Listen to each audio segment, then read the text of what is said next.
Hello दोस्तों, नमस्ते। मैं हूँ आप सबकी मीरा तिवारी। अपने चैनल पे आप सबका स्वागत अभिनंदन करती हूँ दोस्तों। और आशा करती हूँ कि आप लोग स्वस्थ होंगे, मस्त होंगे। और मैं एक नाच गीत गाने जा रही हूँ। गाना कैसे लगा कमेंट बॉक्स में ज़रूर बताइएगा। मान कार लाया वाधपुर होय के चली, मन कार लाया वाधपुर होय के चली, मान कार लाया वाधपुर होय के चली। वही अवधपुर में सासू जी कै रहना, वही रे अवधपुर में सासू जी कै रहना।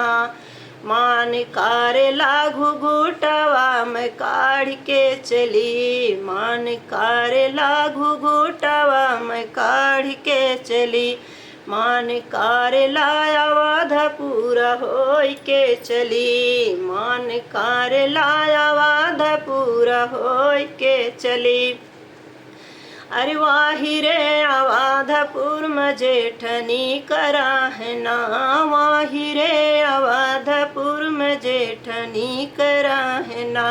मान कार लागू घुटवा में खोल के चली, मान कार लागू घुटवा में खोल के चली, मान कार लाया वाधपुर होय के चली, मान कार लाया वाधपुर होय के चली। वाही रे अवधपुर में जेठनी कराहना, वाही रे अवधपुर में जेठनी कराहना। मान कार लागू घुटवा उठाई के चली, मान कार लागू घुटवा उठाई के चली, मान कार लाया वाधपुर होय के चली, मान कार लाया वाधपुर होय के चली। वाही रे अवधपुर में देवर जी कराहना, वाही रे अवधपुर में देवर जी कराहना।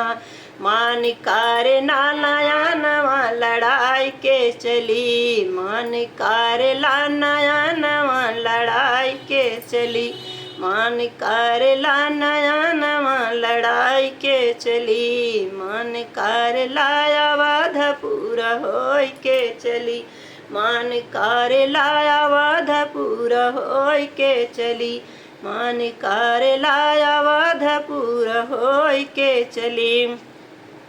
वाही रे अवधपुर में देवरा के रहना, वाही रे अवधपुर में देवरा के रहना।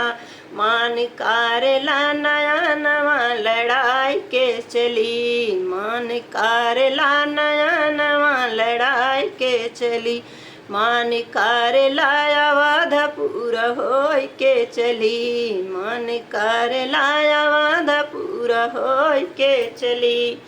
वाही रे अवधपुर में स्वामी जी कराहना, वाही रे अवधपुर में स्वामी जी कराहना।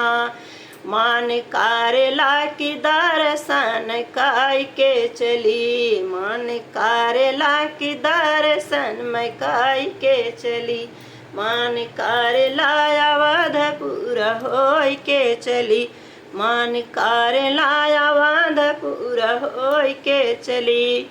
वाही रे अवधपुर में स्वामी जी कराहना, वाही रे अवधपुर में स्वामी जी कराहना।